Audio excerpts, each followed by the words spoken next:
ఓం శ్రీ మహాగణాధిపతయే నమః. శ్రీ గురుభ్యో నమః. శ్రీరామచంద్ర పరబ్రహ్మణే నమః. మాతృదేవో భవ, పితృదేవో భవ, ఆచార్యదేవో భవ, అతిథి దేవో భవ. ఈరోజు షట్ తెలైక ఏకాదశి అనేటువంటి ఒక ప్రత్యేకమైనటువంటి పర్వదినం గురించి తెలుసుకుందాం. మనకు చాలా ఏకాదశులు ఉన్నాయి. నెలకి 2 ఏకాదశులు వస్తూ ఉంటాయి. ఒక్కొక్క ఏకాదశికి ఒక్కొక్క ప్రత్యేకమైన పేరు కూడా ఉంది. ఇప్పుడు జనవరి 14వ తారీఖున రాబోతున్నటువంటి ఏకాదశికి షట్ తిలైక ఏకాదశి అని, షట్ తిల ఏకాదశి అని కూడా అంటారు. అంటే ఈ పదము యొక్క సంపూర్ణ అర్థం 6 రకాలుగా నువ్వులను ఉపయోగించవలసినటువంటి ఏకాదశి అంటే సరిపోతుంది. అంటే పుష్యమాసం నడుస్తోంది. పుష్యమాసము శని భగవానుడికి చాలా ప్రీతికరమైనటువంటి మాసము.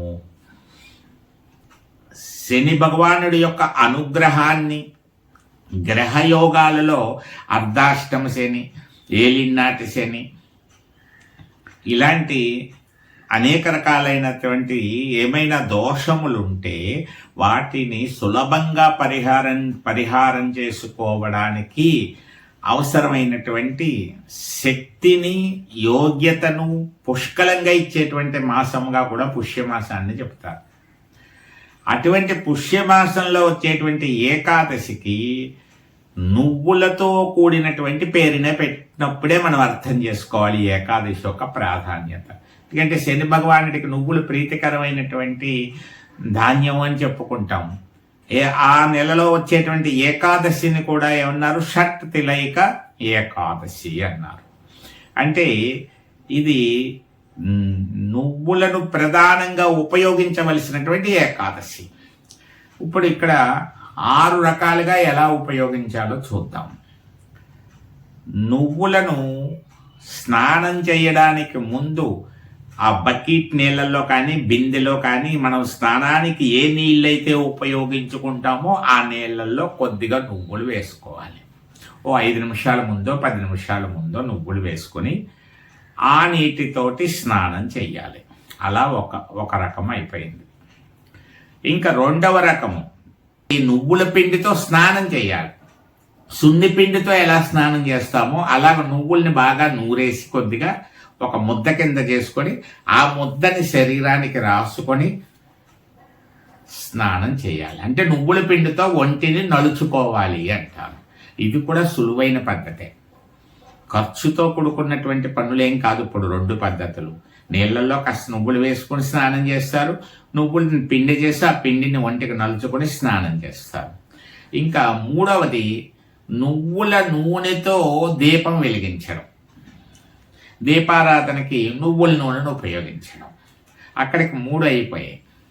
ఇంకా 4వది నువ్వులతో చేసినటువంటి వంటకాలను నివేదనగా పెట్టడం. నువ్వులతో చేసిన వంటకాలు, అరిసెలు కానీ, పాకుండలు కానీ, చిమ్మిలి కానీ, నువ్వు పప్పుతో చేసినటువంటి ఏదైనా పచ్చడి లాంటిది కానీ ఏవైనా సరే నివేదనగా పెట్టడం భగవంతుడికి. ఈ కార్యక్రమంలో నువ్వులతో హోమము చేసేటువంటి వారు కూడా ఉంటారు. ఈ రోజున చాలా ప్రాధాన్యతగా గుర్తించి తిలహోమము అని కూడా అంటారు. అలా దగ్గరలో ఏమైనా దేవాలయాల్లో చేస్తుంటే వాటిని చూసినా పర్వాలేదు. అలాంటి వాటికి నువ్వులు మనం సమర్పించినా పర్వాలేదు. లేకపోతే మరొకటి తిల తర్పణము అంటారు. పితృదేవతలందరి పేరు మీద నీళ్లతోటి తర్పణం ఇవ్వాలి. ఆ తర్పణం ఇచ్చేటప్పుడు నువ్వులతో కలిపినటువంటి తర్పణాన్ని సమర్పిస్తారు. ఆ విధంగా మరొక పద్ధతి. నువ్వులతో శనైశ్వరునికి అభిషేకం కూడా చేస్తారు. నవగ్రహాలు మండపంలో అభిషేకం చేయించుకునే అవకాశం ఉంటే అభిషేకం కూడా చేయించుకోవచ్చు. అంటే మీకు అనేక పద్ధతులు చెప్తున్నాను. 6 రకాలు మీరు ఉపయోగించారా లేదా చూసుకోవాలి. నువ్వులు నీళ్ళల్లో వేసి స్నానానికి ఉపయోగిస్తారు. నువ్వుల పిండితో ఒళ్ళు రుద్దుకొని స్నానం చేస్తారు. మూడవది నువ్వుల నూనెతో దీపం వెలిగిస్తారు. నాలుగవది నువ్వులతో చేసిన వంటకాల్ని నివేదనగా ఇస్తారు. ఐదవది పితృతర్పణం ఇస్తారు నువ్వులతోటి. ఇంకా ఆరవది నువ్వుల నూనెతో అభిషేకం కుదిరితే అభిషేకం చేయిస్తారు. ఇప్పుడు ఇందులో కొన్ని కుదరకపోవచ్చు ఎవరికైనా. సపోజ్ 6 చెప్పుకున్నాం. ఈ 6 చెయ్యాలి అంటే 6లో 2 మర్చిపోవచ్చు, 2 కుదరకపోవచ్చు. తర్పణం ఉంది, అందరికీ తర్పణాలు ఇచ్చేటువంటి విధానం తెలియకపోవచ్చు. మరి వాళ్ళ పరిస్థితి ఏమిటి? అందుకనే మీకు ఇంకా అదనంగా ఇంకొక 2-3 రకాలు చెప్తే వాటిల్లో మీరు ఉపయోగించుకోవచ్చు. నువ్వులతో చేసినటువంటి వంటకముని ఆహారముగా మనం స్వీకరించాలి మొట్టమొదట.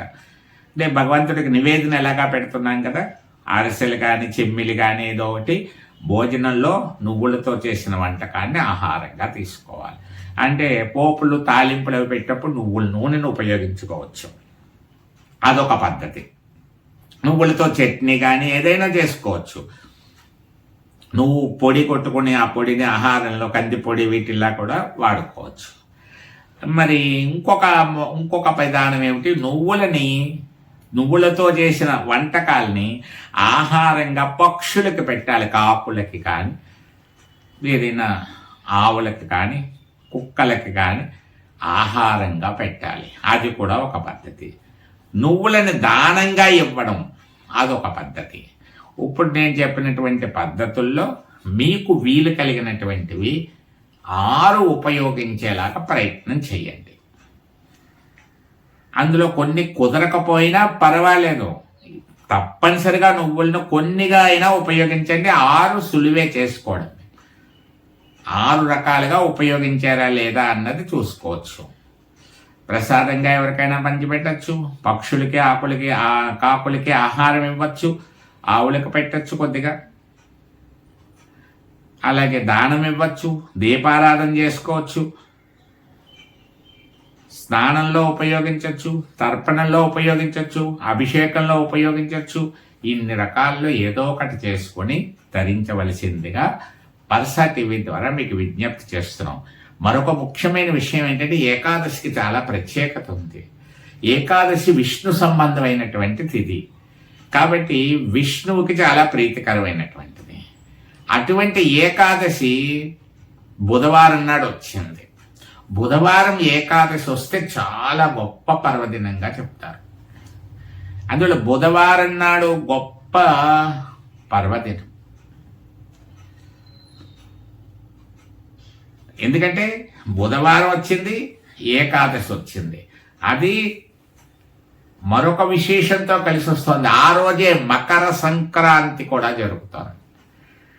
సంక్రాంతి పంచాంగకర్తల తేడాల ప్రకారం జరుపుకోవడం 15వ తారీఖున జరుపుకుంటున్నప్పటికీ అందరూ ఆమోదించింది మాత్రం సాయంత్రం 3:30 తర్వాత సూర్యుడు మకర రాశిలో ప్రవేశించేస్తున్నాడు అనేటువంటిది.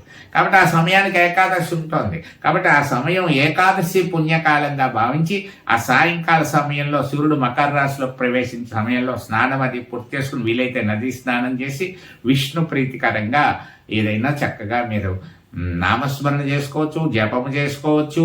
దానములు ఏమైనా ఇచ్చినట్లయితే అటు షట్తిల ఏకాదశి నాడు దానం ఇచ్చిన ఫలము, ఏకాదశి నాడు దానం ఇచ్చిన ఫలము, మకర సంక్రమణం రోజున దానం ఇచ్చిన ఫలము కూడా మీకు లభించేటువంటి అవకాశం ఉంది. అన్నిటికంటే మరొక ప్రత్యేకతగా కూడా ఆ రోజు అనురాధ నక్షత్రం కూడా ఉంటుంది. అనురాధ నక్షత్రము చాలా శని భగవానుడికి ప్రీతికరమైన నక్షత్రాల్లో ఒకటి కాబట్టి ఆ అనురాధ నక్షత్రం రోజు కూడా ఈ షట్తిల ఏకాదశి జరుగుతోంది. కాబట్టి మీ అందరూ కూడా ఈ అవకాశాన్ని సద్వినియోగం చేసుకొని చక్కగా ఇప్పుడు సూచించినటువంటి కార్యక్రమాల్లో ఏవో ఒకటి చేసుకోవలసిందిగా మీ అందరినీ కోరుతున్నాం. విష్ణు సహస్రనామాన్ని పారాయణ చేయండి. షట్తిల ఏకాదశి నాడు మీరు చేసేటువంటి పుణ్య కార్యక్రమం వల్ల శని భగవానుడి యొక్క సంపూర్ణమైన అనుగ్రహాన్ని పొందవలసిందిగా కోరుకుంటూ పర్సా టీవీని సబ్స్క్రైబ్ చేయండి, ప్రోత్సహించండి. మీ మధ్యకాలంలో కొద్దిగా వీడియోలు పెట్టడం కొన్ని కారణాల వల్ల ఆలస్యమైంది. ఇక నుంచి యథావిధిగా మరలా మనం రోజు కలుసుకుందాం. సర్వే జనా సుఖినో భవంతు.